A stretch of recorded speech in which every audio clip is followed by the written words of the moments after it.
Supreme court के वार्ताकारों के hello सामने गाइस। दो बच्चियों ने ऐसे धारदार तर्क रखे कि उन वार्ताकारों ने भी कहा कि आपके बातचीत करने के प्रणाम, तरीके आदाब। से हम बहुत प्रभावित हैं मैं और हम परवेज आगे भी अख्तर। आपसे बात करने आएंगी। ये वो आज दोनों फिर बच्चियां मैं हैं, आप लोगों बेहद के कम सामने उम्र की हैं, लेकिन इतने एक तार्किक तरीके से अपनी अच्छी बात को रखा वीडियो है। मैं लेकर आपको हाजिर हुआ माहौल हूँ, क्या है, मैं इन दोनों बच्चियों से बात कराता हूँ। जो आप आपका लोग नाम क्या है? कमेंट में बार बार मेरा कह नाम रहे फातिमा थे है। और आपका? कि कौन है हाँ? और ज़ैनब। कब ये वाकया आप कहाँ पढ़ाई करती हैं? गुजरा मैं है। जामिया की स्टूडेंट हूँ, और आप?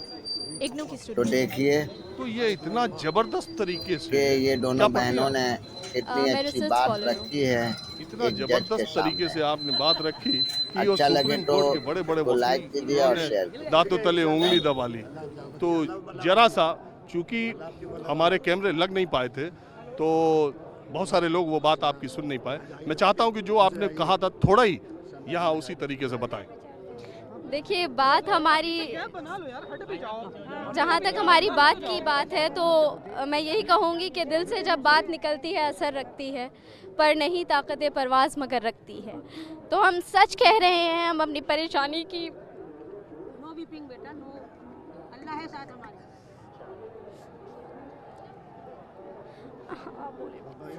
अब इनसे बात करें मुझसे, अब इस वक्त मैं बहुत उस वक्त बोलते वक्त भी ये बच्ची इमोशनल हो गई थी, लेकिन बाद में मैंने आपको बताया कि बाद में ऐसी बातें इन दोनों ने रखी थी।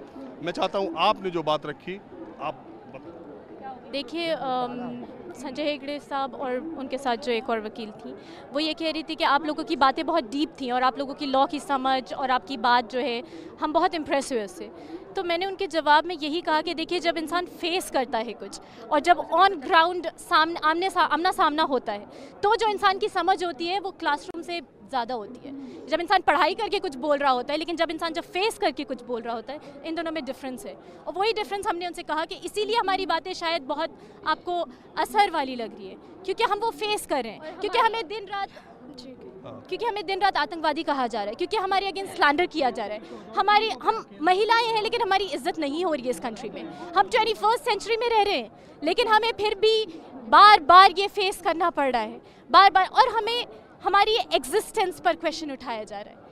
हम एक सेकुलर डेमोक्रेटिक कंट्री में रह रहे हैं। क्या हमारे लॉज में सिटीजनशिप रिलीजन के बेसिस पे देने की कोई भी स्पेस है? कोई भी स्पेस नहीं है ऐसा। लेकिन ये लॉ वही कर रहा है। हमने आसाम का मॉडल देखा है कि आसाम के मॉडल में क्या हो रहा है। हम खुले खुले इनके स्टेटमेंट्स देखते हैं कि डिटेंशन सेंटर से जो भी नॉन मुस्लिम्स हैं, इनको बाहर निकाला जाए। एक तरफ प्रधानमंत्री कहते हैं कि इंडिया में डिटेंशन कैंप्स है ही नहीं, और दूसरी तरफ हमें पता है कि डिटेंशन कैंप से मौत की खबरें आ रही हैं। तो यहाँ पे अगर बच्चे मरते हैं तो supreme court very honourably and we are very glad कि सुप्रीम कोर्ट जो है नोटिस लेता है। लेकिन डिटेंशन कैंप में अगर 4 महीने के बच्चों को भेजा जाएगा तो भी नोटिस लिया जाएगा? That's what we are hopeful for. क्या डिटेंशन कैंप में अगर बच्चों की मौत होगी तो उसका भी नोटिस लिया जाएगा? That's what we are coming out here for. हमें डिटेंशन कैंप में जाकर नहीं मरना है। We are fighting for our dignity. This law is anti women, this law is anti poor, this law is anti India, this law is anti India. The very idea of India is does not go with this law. तो इसलिए हम यहाँ बाहर सड़कों पे आए हैं। हम तो सिर्फ अपनी बात सुनाने के लिए यहाँ बैठे हैं और हमारी बात भी कोई सुनने के लिए तैयार नहीं है। और जहाँ तक हमारी आवाज़ की बात है कि हम इतने अच्छे से बात कैसे कर पाए, इसकी वजह यह है कि हमारी आवाज़ को इतना दबाया गया। मीडिया चैनल्स ने हमारी आवाज़ को दबाया। जो हम कहेंगे उसको गलत दिखाकर वो बयान करेंगे। हमारी आवाज़ को हर तरफ से दबाया गया है। जब हमारी आवाज़ हर तरफ से दबाई जाएगी तो अपनी वजूद को बचाने के लिए तो आवाज़ निकलेगी। ये तो इंसान की फितरत है कि वो बोलेगा, और वो जब बोलेगा और वो सच बोलेगा तो हर किसी के दिल पर असर करेगी बात, भले ही से वो माने या ना माने। इसीलिए आज हेगड़े साहब की भी आंखें भर आईं, इसीलिए उनकी आंखें भर आईं, क्योंकि जो हमारा दर्द था वो असल था। ये प्रोटेस्ट इस बारे में नहीं है कि हम सड़क ब्लॉक कर लें, सड़क का हिस्सा हम ब्लॉक कर बैठे हैं और लोगों को परेशान कर रहे हैं, यहाँ पर हम पिकनिक मना रहे हैं। नहीं, यहाँ तो हम अपनी एग्जिस्टेंस के लिए लड़ रहे हैं। यहाँ पे हम अपना एहतजाज दर्ज करा रहे हैं कि आप लोग हमसे ये किस तरह हमारे साथ ये नाइंसाफ़ी कर सकते हैं कि आप ये कहेंगे कि हम देश के नागरिक हैं या नहीं। वो एक ऑफिसर आकर हमारे घर पे हमारी इन्फॉर्मेशन लेके जाएगा और ऑफिस में बैठकर वो डिसाइड करेगा कि ये सिटीज़न है या डाउटफुल सिटीज़न है। इस हद तक की नाइंसाफ़ी हमारे देश में नहीं चल सकती। लेकिन फातिमा, मैं सवाल, आप इतनी पढ़ी लिखी है, तो ये आप समझ रही है कि सुप्रीम कोर्ट ने इन इंटरलोक्यूटर्स को किस लिए भेजा था? CAA के प्रोविजंस को या CEA के वापस लेने के मामले को, ये इसमें कोई फैसला नहीं कर सकते। वो आए थे बीच का रास्ता निकालने के लिए। उन्होंने कहा भी कि ये मामला अदालत के पास है और CAA पे अदालत देखेगी जो होगा। मैं ये जानना चाह रहा हूँ कि ये बातें आपकी बातें ज़्यादा CAA NRC NPR को लेकर के थी, वो बातें कुछ और करने आए थे। तो ये बातचीत की टेबल पे कोई बीच का रास्ता निकलते आपको दिखता है? आप देखिए, खुद समझिए कि ये जो प्रोटेस्ट है ये शुरू ही CAA और NRC के खिलाफ हुआ है। इसलिए हम इस प्रोटेस्ट से रिलेटेड कोई भी बात अगर करेंगे तो उसको CAA और NRC से अलग नहीं कर सकते। अगर अलग कर सकते तो हम वैसे ही उठा लेते प्रोटेस्ट, हम वैसे ही उठ जाते हैं यहाँ से, प्रोटेस्ट नहीं करते हम। अब रही बात कि वो रोड ब्लॉक की जो बात है, वही मैंने कहा कि पूरी बात ये रोड ब्लॉक पर आके रुकी जा रही है।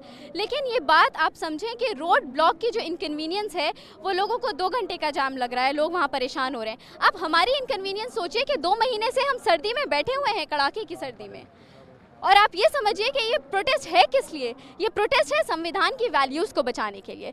कोई भी ट्रैफिक जाम, कोई भी सड़क संविधान की वैल्यूज़ से बड़ी नहीं है। जब बात संविधान पे होगी तो हम सड़क क्या अपनी जान भी देंगे, संविधान के लिए हमें करना पड़ेगा। ये बीच का रास्ता कोई निकलेगा? आप बताइए कि क्या संविधान में कोई अदरवाइज हो सकता है? क्या हम सेक्युलर नेशन को, अगर आप तैयार हैं कि हम सेक्युलर इंडिया को बना दें एक मोनार्की या एक हिंदू राष्ट्र, तो शायद हम ये कह सकते हैं कि हम सिटीजनशिप के लिए जो प्रोटेस्ट है उसे रोड की इनकन्वीनियंस की वजह से उठा लें। आपने भी सुना होगा, मैंने भी सुना है। अभी बनारस में गए थे, प्राइम मिनिस्टर ने, उन्होंने कहा था CAA वापस लेने का सवाल नहीं। होम मिनिस्टर कह ही रहे हैं CAA लेने का वापस सवाल नहीं। आप कह रहे हैं धरने से हटने का सवाल नहीं। CAA जब तक वापस नहीं लेते हो हम हटेंगे नहीं। फिर यानी कि प्राइम मिनिस्टर मोदी जी ने झूठ कहा था जब वो इलेक्शन जीत कर आए थे, और उन्होंने कहा था कि सबका साथ, सबका विकास, सबका विश्वास। तो ये बात प्रूव हो जानी चाहिए, और फिर प्राइम मिनिस्टर और जो बीजेपी गवर्नमेंट है वो अपना स्टैंड वापस ले ले। वो कह दे कि हम सबका विकास, सबका विश्वास के हित में नहीं हैं, हम सिर्फ अपनी मनमानी चलाएंगे, डेमोक्रेसी का स्ट्रक्चर हम तहस नहस कर देंगे, क्योंकि हमारे लिए मैटर नहीं करता कि लोग क्या आपको ये लगता है कि इसका रास्ता सुप्रीम कोर्ट के फैसले से ही आएगा? जब CAA पर सुप्रीम कोर्ट, तब मान लेंगे आप जो फैसला करें? हमें सुप्रीम कोर्ट पर पूरा भरोसा है। Supreme court is the apex temple of justice हमारी कंट्री में। हम उसका पूरा हमें पूरा ट्रस्ट, बिलीफ है उसके ऊपर, and we believe it. And in fact अगर प्राइम मिनिस्टर मोदी ये कहते हैं कि हम 1 इंच पीछे नहीं हटेंगे, तो आई डाउट कि वो सुप्रीम कोर्ट को भी इतना ही भरोसा और इतना ही उसको रिस्पेक्ट देते हैं या नहीं। क्योंकि हो सकता है कि कोर्ट का फैसला ये भी आ जाए कि ये वापस लिया जाए, बिकॉज ऑब्वियसली ये कॉन्स्टिट्यूशन को डायरेक्टली जो है, वो तो चलिए जब आएगा तब आएगा।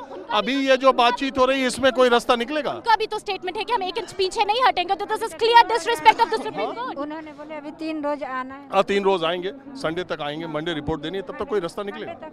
रास्ता तो बहुत आसान है, रास्ता सॉल्व करना। तो अगर अभी जो हमारी गवर्नमेंट है उसने इतना ईगो नहीं दिखाया होता, इतनी नासस अगर वो नहीं होती, तो रास्ता तो अभी तक निकल चुका होता। बस सीधे, बहुत आसान है, छोटा सा है कि CAA को वापस ले लिया जाए, सिटीजनशिप रिलीजन बेस्ड ना हो, और हम आधा घंटा भी नहीं लगाएंगे। हमें शौक नहीं है यहाँ पर आके बैठने का। आपने भी अंदर बात की थी?